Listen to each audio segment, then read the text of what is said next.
Sledujete ciapress.com a pokračujeme v rozhovoroch s Jánom Cuperom, docentom práva. Teda privítajme sa navzájom. Vítame našich divákov hlavne, aby vás bolo čoraz viac. Erika, pozdravujem pekne všetkých divákov. No a moja otázka je troška taká aj filozofická, nie celkom právnická.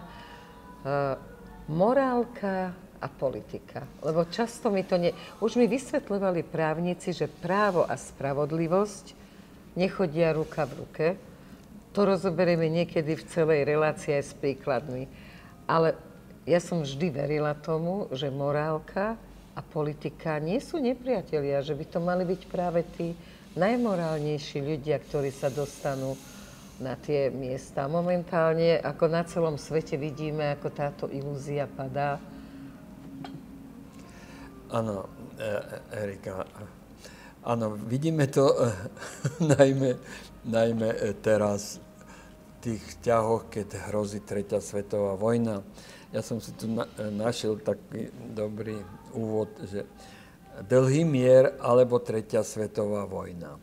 Tento autor Lippmann bol poradcom na jalských rokovaniach a on tu vysvetľuje, za akých podmienok, nie morálnych, ale politických, vzťahových, môže byť ľudstvo, teda podľa neho civilizované ľudstvo, lebo tých menej civilizovaných, ako sme my, východní Slovania, a Afričania a juhovýchodná India, ako oni civilizovaní Anglosasi, Francúzi, Taliani, Belgičania, Holanďania, Nóri, všetci môžu zachovať medzi Slovanmi a Anglosasmi dlhý mier. No tak vysvetlí. Môžeš aj čítať, čak citovať nie je problém. Tak samozrejme, on to stavia na tom, že jednak na vzájomnej dôvere.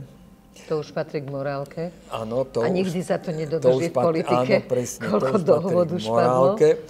Ďalej, samozrejme tým, že budeme viesť korektný obchod.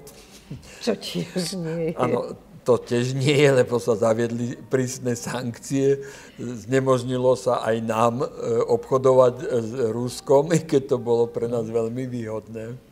A ja som vždy zdôrazňoval, keď za mnou redaktori z Deutsche Welle behali ešte v prvých voľbách do federálneho parlamentu a pýtali sa ma, pán docent, a ako sa chcete vy Slováci živiť? Veď nemáte nejaké továrne, nemáte nič. Hovorím, netrápte sa. Máme slušnú infraštruktúru, ktorú vybudovali už komunisti, alebo vybudovala sa za komunizmu. Máme tu výborné haly výrobné, do ktorých vy priveziete svoje technológie a postavíte tu logistické parky, budete tu voziť svoje tovary, svoje materiály, svoje výrobné zariadenia a spoločne budeme vyrábať auta a všetko, čo je potrebné a to budeme expedovať z tých logistických parkov na východ, na Ukrajinu, do Ruska. A teraz expeduje Ukrajina k nám. Áno, povedali, že je to výborná myšlienka. Ono sa to aj zrealizovalo. Len s tým, že Anglosasi obsadili Nitru, Nemci obsadili Bratislavu, Korejcom Američania ponúkli Žilinu, no a sami sa presťahovali na východ, tam sa usadili. Takže celé Slovensko po tej ekonomickej stránke je obsadené cudzincami. Tými vyspelejšími. A my, menej vyspelí Slovania, máme v tých ich výrobných zariadeniach tvoriť lacnú pracovnú silu a byť im za to ešte vďačný, teda morálne. Ďalšia morálka, ktorá sa dotýka tej politiky. Dobre, ale ďalšia morálka ale nie pre nich, ale pre nás. No presne to, morálna povinnosť. Čo sa momentálne deje. Zase nám vnútil Brusel, že jednoducho nám sem budú Ukrajinci dávať všetko možné, rôzne výrobky, obilie, všetko a my to nechceme. A napriek tomu Je to tak a poľnohospodári sú na hraniciach, chodia dookola a demonštrujú na traktoroch a na tých všetkých veľkých strojoch. Vyzerá to, že je to obrovská sila a nie je to žiadna sila. Brusel prikáže.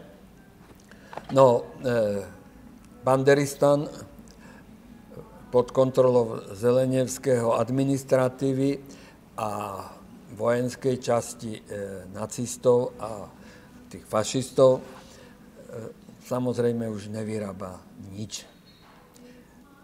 Aspoň ja tak viem o tom, čo pozerám v servere. Všetko sa dováža zo západu, aj všetko sa hneď aj rozkradne. A nielen čo sa týka tých civilných tovarov, ale najmä vojenských. No a jediné, čo sú schopní ponúknuť, to sú poľnohospodárske výrobky. Ale tých majú prebytok ešte zatiaľ, lebo 20 miliónov Ukrajincov zmizlo. Áno, ale často sú kontaminované, nevieme, aké samozrejme, sa vyrábajú.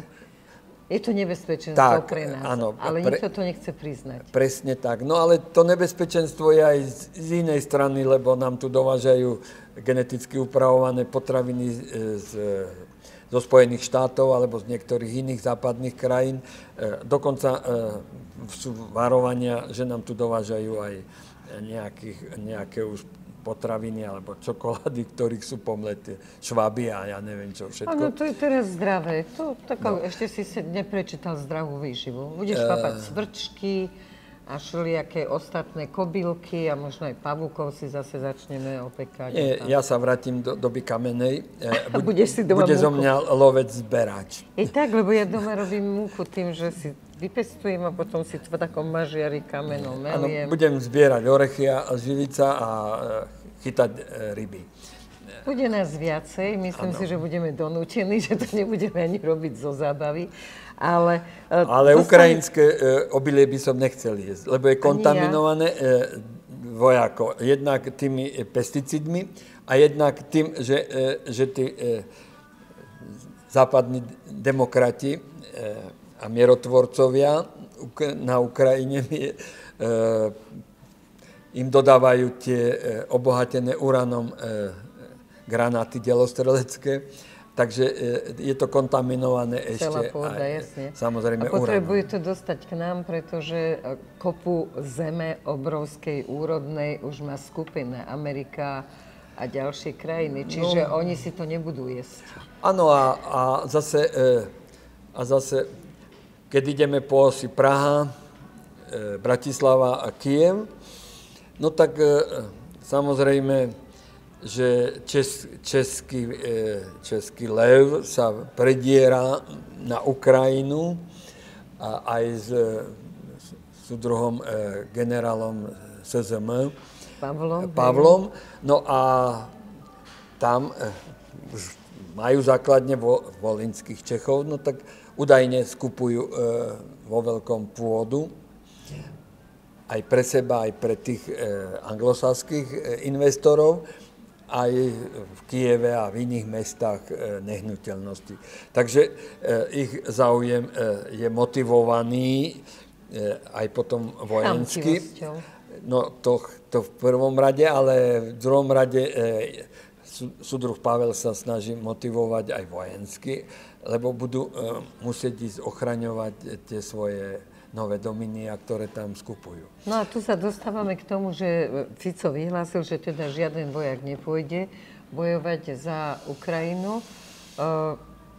Potom v podstate zatiaľ kto by išiel? No, Macron nepošle svojich, aby bojovali tu za Slovanov, takže v podstate to bude na Čechoch, lebo teda Pavel sa nebráni tomu, že dodať armádu. No, možno Rumúni by ešte dodali, ale Poliaci samozrejme. No, takže... ten autor píše, že dlhý mier skončí vtedy, keď sa na strane západu, vo východných guberniách, alebo teda západných ruských guberniách, ako je Slovensko, Poľsko, Maďarsko, Česko, nájde dostatočné množstvo užitočných idiotov, ktorí vytvoria teda početnú koalíciu a potom sa môže začať vojna zástupná. Takže teraz to tak pociťuješ, že už sme v tom, alebo už sa blížime? No, tá zástupná vojna samozrejme začala už pred 8 rokami, keď Rusko povedalo, že treba dodržiavať červené čiary, ktoré boli nakreslené na jalských rokovaniach, lebo ono ako imperium sa znova oživilo po tom, čo zdevastoval Jelcin a oligarchovia. No a nové ruské elity chcú povedať, a to podotýkam, že Rusko je mnohonárodný štát, všetci sú za to, aby a chcú žiť v ruskom impériu. Takže chcú, aby Putin bránil teda ruský svet a preto povedal pred vyše 2 rokami, že treba dodržiavať červené čiary. V opačnom prípade pôjde ich braniť. Momentálne to zopakoval, že aj atomovou zbraňou ich pôjde brániť. Samozrejme. A že pokiaľ má byť svet bez Ruska, tak taký svet vôbec nemusí existovať a nebude existovať, keď má byť bez Ruska, čo je cieľ vlastne Američanov. No ale momentálne dodali včera či predčerom podľa CIA Press, ktoré má priamo z Bidenovej kancelárie vyšla správa, koľko zbraní poslali momentálne vlastne na Ukrajinu. Vidíš to ako vyslovene ohrozenie 3. svetovou vojnou? Alebo nejakou... Trump hovorí niečo iné, ako dedo Biden, aj toho som počúval. A pozeral som veľmi pozorne to video, ako malo tých kongresmanov mu tlieskalo, bo všetci tí republikáni tam sedeli a pozerali vrátane toho predsedajúceho. Ale tá Pelosiová sa tam iniciatívne stále postavila a tlieskala detkovi a detko niečo rozprával. No tak ja by som nemal hovoriť, že detko, lebo ja som skoro tak starý ako on. Ale my ešte chodíme Ale na rozdiel od neho ešte mám celkom v poriadku myslenie a aj pohyb. No ale povedz mi, že je to také vážne, lebo ako citlivejšie duše, ako ja som vyplašená vyslovene a naozaj sa bojím o našich chlapcov, o našich mladých mužov, že to sa môže rýchlo zvrtnúť pod príkazmi NATO. A keď teda, ako všetci vieme, že to NATO je zapojené už do tejto vojny s Ukrajinou, tak ale veď samozrejme. No dobre, ale ako to bude ďalej postupovať? Ešte, aby som to upresnil, ešte vojna nie je. Podľa medzinárodného práva Putin nevyhlásil Ukrajine vojnu. Putin vyhlásil špeciálnu vojenskú operáciu, aby na ochranu ruskojazyčných území na Ukrajine. A pokiaľ viem, ešte stále neprekročil hranice Luganska a Donecka a ďalších regiónov na juhu. Ešte stále nevstúpil do Odesy, ktorá je čisto ruská. Ešte stále odišiel z Charkova, aj od Kieva, aby dal šancu mierovým rokovaniam, ale Západ si to vysvetlil ako jeho slabosť. Samozrejme, dnes to tak vyzerá, že banderovci sú pomerne nespoľahlivý spojenec a väčšina pomoci, ktorá prichádzala spoza oceánu, aj spoza kanála, aj z Francúzska, aj zo Slovenska, skončila buď na minových poliach ruských, alebo sa rozkradla. No a za to teda ohovárajú všetci progresívci Fica, že ako môže povedať, že tam je korupcia, že sa to rozkradne, ale na to sú dôkazy. No, asi nepozerajú aj ukrajinské servery, lebo aj tam sa to hovorí. Práve, že už v konečnom dôsledku údajne sa minister bývalý vojny bol údajne šéfom lvovskej mafie. Takže... No a to je zase tá politika a morálka. A ako U nás na Slovensku momentálne je to boj proste toho, že či mier, alebo či vojna. A predtým to ľudstvo vždy stálo. Je morálne chcieť vojnu a hovoriť oduševnene, že čím im viacej dáme zbraní, lebo to je obranné. A Rusi sú agresor, a ináč trestný súd už vyhlásil, že nemajú právo hovoriť, že je to agresor, druhého druhý. Ale za to naša televízia každá si tyčí, agresor. Erika, o akej morálke chceme hovoriť, keď prezident ukrajinský predloží do parlamentu návrh mobilizačného zákona, v ktorom chce mobilizovať všetkých mladých, invalidov a dokonca ženy. A to ešte robia na silu, chytajú ľudí, strhávajú ich na ulici. Že aj ukrajinský ochranca ľudských práv protestuje, že sú hromadne porušované základné práva a slobody. To je Zelenského zúfalstvo. Samozrejme, chce sa zapáčiť Západu, najmä Američanom a Britom, ktorí ho do tej vojny, nie jeho priamo, ale jeho predchodcu, vtiahli. A vlastne jeho vtiahli už nie, lebo to bola tá špeciálna operácia za jeho vlády vyhlásená. Samozrejme, on bol na to vyhľadnutý Nulandovou, ktorá už nie je vo funkcii, pretože aj kongres pochopil, že ich ťaha do 3. svetovej vojny Američanov. A Američania za celú svoju históriu neboli zvyknutí bojovať na svojom území. Ale dnešná ruská technika môže im tú vojnu preniesť aj na ich územie. Čo by sa čudovali veľmi?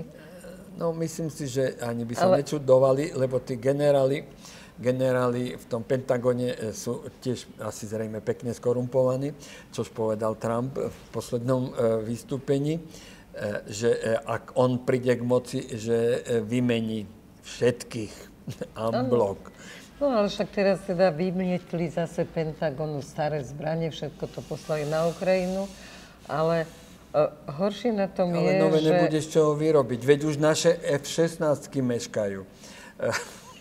No. A ešte koľko budú meškať a možno, že ich vôbec nedostaneme. A taká vážna otázka, že tá dohoda vlastne bilaterálna s Američanmi, ktorú tá naša pani prezidentka takmer za sekundu v rozbehu podpísala. Nehovorí prezidentka, lebo ona je miestodržiteľka. Tak poviem miestodržiteľka, ale ako ja si chcem vážiť proste ten úrad. Nedá sa vážiť. Je rozdiel vážiť si úrad a vážiť si osobu, ktorá ten úrad zastáva. Ju si teda nevážim ani na jednu sekundu. Ja som ti vysvetlil, že prezident je vážny úrad, že má panovať, ale nevládnuť. A panovať znamená vážiť si každého človeka v štáte. Ale ona si nevážila napríklad nás, štátotvorcov, vôbec.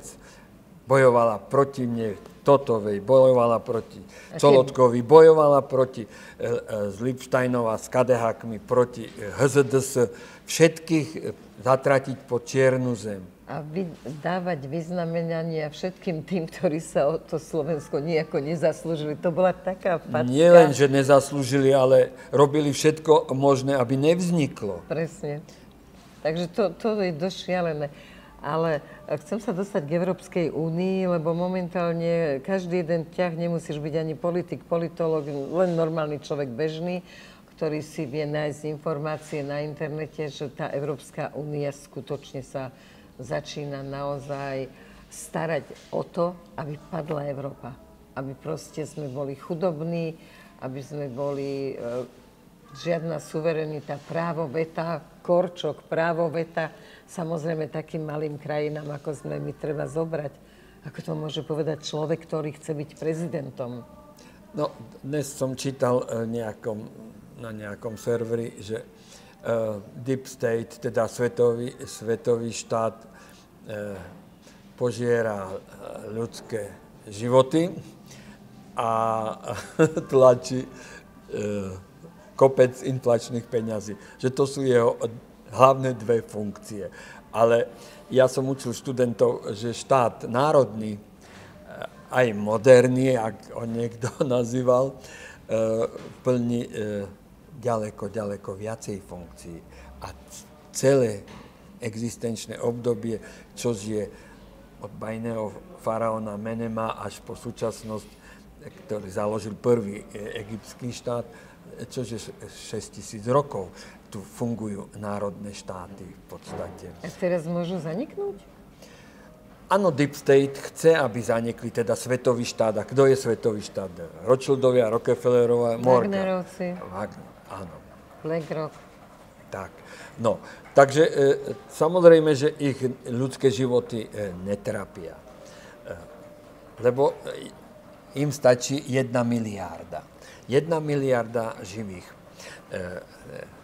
otrokov. Živých otrokov. Chcela som povedať, ale kvalifikovaných, preto nás údajne nekvalifikovaných Slovákov, alebo Rusov, alebo iných, aj Maďarov možno tam zaradia, jednoducho si nevážia až natoľko, aby nás zaradili do tej 1 miliardy. Možno, že Pavla s pani Javrovou zaradia tam. Ja si myslím, že zase tá morálka ich nie je tak silná, keď sa bavíme o morálke, že by boli vďační za to, že im niekto lezie tam kam. No samozrejme, ale no tak vrátime sa teda, ak sa vrátime k tej Ukrajine, no samozrejme, že oni, ich nezaujíma ukrajinský národ. Oni jednoducho mu počas nejakých 30 rokov vtlkali, ja sa s tými predávačkami bavím občas. To je tak ideologicky zmanipulované. Oni nemajú nejaký pohľad reálny na svet. No. Oni opakujú tie ideologické frázy, ako ich opakoval Biľak. Alebo... Tak to nechcel ušiel. Áno, alebo Široký, ešte za mojich mladých čias.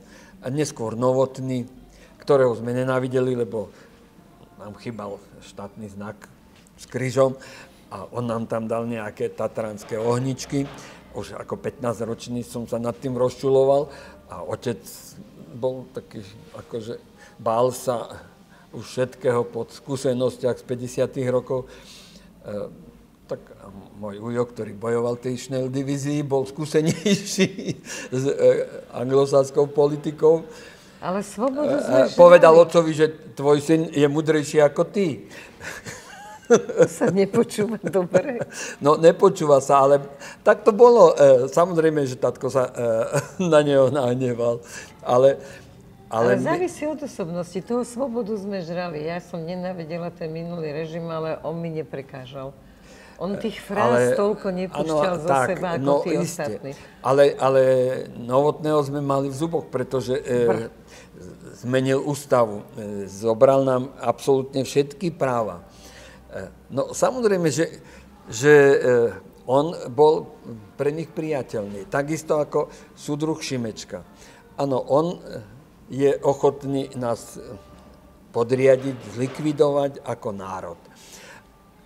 Hlúpými frázami vymýva mozgy a ubezpečujem ťa, že ak by ho volili toľkí Slováci, že by vytvorili vládu z tých sliepok progresívnych, ktoré tam kodkodakajú v parlamente, nezmysly, ktoré sa nedajú počúvať ideologické, ani aj jeho nezmysly a teraz ich začali tu ako vojnové štvačky štvať na námestiach, ale ja viem prečo.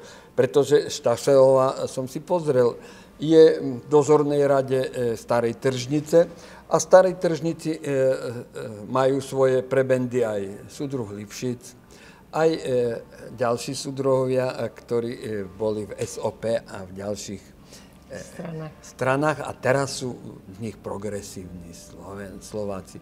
A bratislavská mládež tam chodí míňať ťažko zarobené peniaze. Takže hľadajú cestu peniazy? Áno, tak presne ako to platí v práve? No, a on by bol schopný poslať Slovač na Ukrajinu znova. Tak ako ich musel poslať Tiso, pretože mu to prikázal Hitler, lebo sme boli pod nadvládou tedy Nemcov. Ale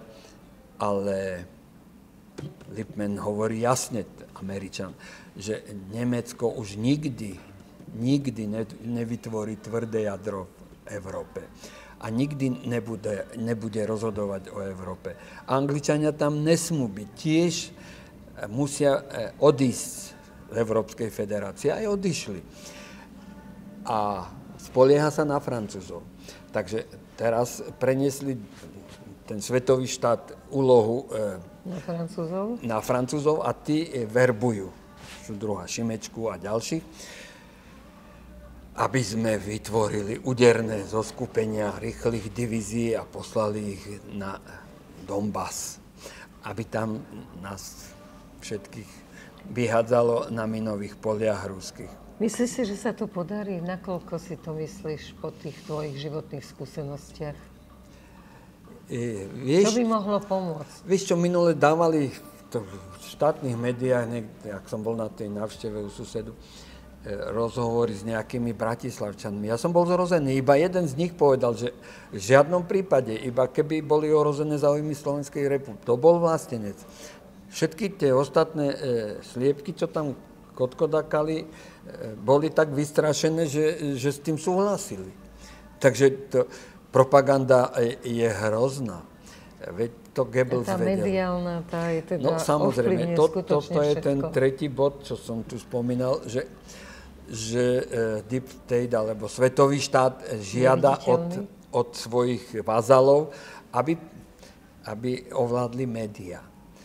Teraz kvakajú, lebo... Čo sa darí? Áno, nie nezmachaj bedakal, lebo predložili... Bude po slobode slova, áno, bude po slobode áno, slova. bude, lebo nebudú môcť vymývať mozgy. Ale, budú vymývať mozgy na školách. A to mňa trápi o mnoho viac. Áno, Erika, pretože na našej katedre už dávno sa zaviedlo právo vo filmovom umení.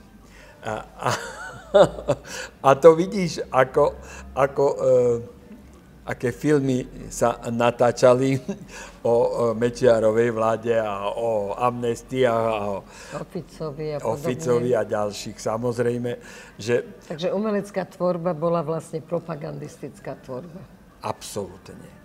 A absolútne zbavená morálky. Je to čistá ideologická doktrinácia ľudských ubohých myslí, ktorí si nezachovali tú schopnosť už nejakú selektívne pristupovať k mediálnym informáciám. Takže naša nemonárnosť nás ako civilizáciu môže zahubiť. O to sa snažia samozrejme Anglosasi, ale oni tiež sú neslobodní, lebo oni sú len v službách toho svetového štátu a ich dolárikov. Tak dúfajme, že všetci zdvihneme hlavy. Ďakujem ti za rozhovor. Pre siapress.com. Jan Super, Erika Vincovreková. Krásny večer alebo krásny deň. Ďakujem aj ja za pozornosť a príjemné pozeranie.